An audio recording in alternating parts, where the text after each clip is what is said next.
So great, thank you everyone today. It's a real pleasure to be here. But I have to start off my speech today with a little bit of bad news. And that's, whether you like to admit it or not, all of us in the room from time to time. So maybe this is a microphone. The green button? There we go. That's how I build suspense. A lot of us in the room from time to time can be a bit like sheep. I'm sorry to say it. Sheep stay in the group oftentimes, and they do so for very specific reasons, to stay safe from predators. Humans also tend to follow the crowd occasionally. We don't have to worry about wolves so much, but we do so because we don't want to be the sad orange man in this picture. We fear social exclusion. We have groups we like to belong to, so we're pretty vigilant in our day-to-day behavior. We try to think about what is our own attitude and what do we think other people feel. When it's congruent, when we think we're in the majority, we feel great, but sometimes we hesitate when we see a discrepancy between how we're feeling and what other people are feeling. This is compounded today because media are changing, and one of the biggest changes is, no matter what, we know more and more now when we're consuming content about what other people think. There is a variety of examples. So online news are now being attacked more and more by keyboard warriors. I'm sure all of you are familiar with the most informed people on the internet who tend to comment these online comment sections. Broadcasters saw the success of these online comments, and they said, you know what would be a great idea? We should put these during television programs. We should spread the hate. Why should only online news have the fun? So now we see also that television programs are taking comments and putting them right on the screen as well. All this has amounted to the scary reality that no matter how much we try, we just can't avoid knowing what other people think when we access media, and a lot of publications and organizations are having trouble with these trolls and online comments. How do we deal with them?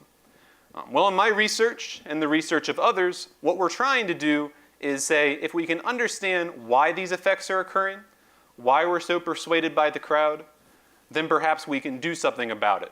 So that's very much so what I'd like to talk about just briefly today. But I have to be honest with you, this is nothing new. We've been studying the ways that we follow the crowd for quite a while.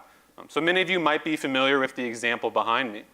Without diving in too deeply, what I can tell you is, if I asked you to compare these two lines and tell me which one were the same, I would hope that 99% of us could do it. We're a pretty smart group. But what research has found is that when you're in a group and people give the wrong answer, that pressure from the crowd can make you give the wrong answer as well, even when it's obvious what the right answer is, at least in my eyesight, and I wear glasses, right? So you can imagine online opinion can sway us even more so when the answers aren't so obvious. Online comments, the likes on Facebook, tweets on Twitter, they're all examples of public opinion. And we start to make assumptions about what other people think based on the online public opinion, even when we know that those 3 or 4 comments on the news article probably have nothing to do with what other people think. Unfortunately, this is something that happens to us quite naturally.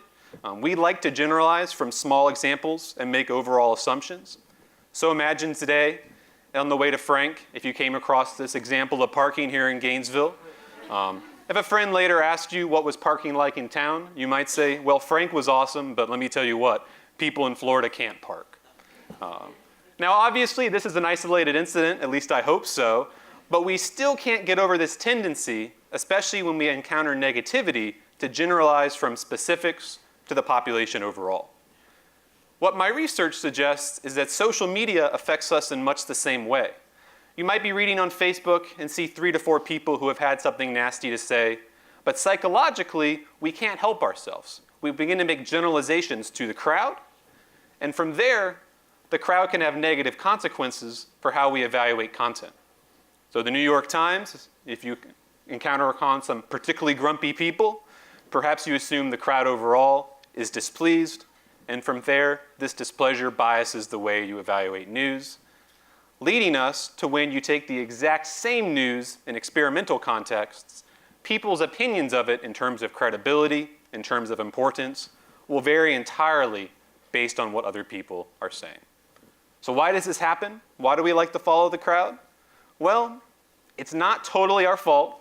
All of us simply just can't think that critically on a day-to-day basis about every single decision that you're trying to make. It's quite hard. And unfortunately, the online environment has made it even worse. So if you go online to read news, you're going to get thousands and thousands of articles. And we just can't think critically about each and every one. So we rely on something on our day-to-day behavior called heuristics. Essentially, they're just mental shortcuts. They're quick ways of letting us sift through reality. So in the case of online crowds, we say, listen, if other people thought this way, then I should too. It's an example of jumping on the bandwagon. And this is why, in my research, a lot of these comments seem to affect us. But that's not always the case, let me say that much. What I have found is that when we approach particularly controversial issues, things change a bit. So sometimes when the issue is relatively new or not particularly controversial, we'll go along with the crowd.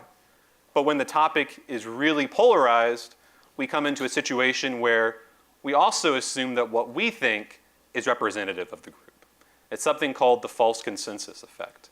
So we assume that whatever our opinion is the majority opinion. So we've conducted some research and asked, what happens when your opinion towards a controversial issue comes in contact with others, and what happens when it's either congruent with your feelings or not congruent? So not surprisingly, when you come across online comments that support your belief, you're like, oh yeah, these people are clearly my people, representative of the population overall, similar to the self, going along with the crowd is no problem. However, when the topic's controversial and you don't agree with the online crowd, suddenly we have a reversal of the bandwagon. You distance yourself from the group and you say they're not similar to the self. So what do? Online comments seem to be causing a lot of problems, and in the spirit of Frank, I do think we should discuss some solutions, but I'm also not going to pass up an opportunity for shameless self-promotion either. So after this session, we have a scrum dedicated to this very topic. So I'll provide you perhaps a brief appetizer, and if you'd like, you can come over to Maud's Coffee and we can discuss this in more depth. But here are a few solutions. First, some online publications have said, listen, comment sections, you're nothing but bad news, you're going away, especially after the research started coming out. So some places like Popular Science closed their comment section altogether. But I don't think that's quite the solution. In an open democracy and one that values discussions, perhaps we just shouldn't take away a forum for open communication. So other news outlets, for example, take ESPN.com, have said, you know how we're going to make discussion more civil? We're going to put your Facebook picture next to your comment. We're going to make it less anonymous. So that sounds like it would work, right? But has anyone been on ESPN.com today? It's still not the friendliest place on the internet, right? There's still a few trolls. So speaking of our good friend the troll, what do we do when these people frequent our online spaces? What we're going to argue today in our scrum, and what I'd love to talk about you more, is that really, rather than it seems like we shouldn't feed the trolls, I would argue that we should. We need to engage with them. And we need to realize that as producers of content, the story doesn't end when we put it up online anymore. It's going to surround our readers in terms of the opinion of others, and we have to be active creators of content, both when the story is written, but also as the story is received. So thank you again for your attention. As I mentioned before, Scrum, Maud's Coffee, would love to continue the discussion, and thank you for your time.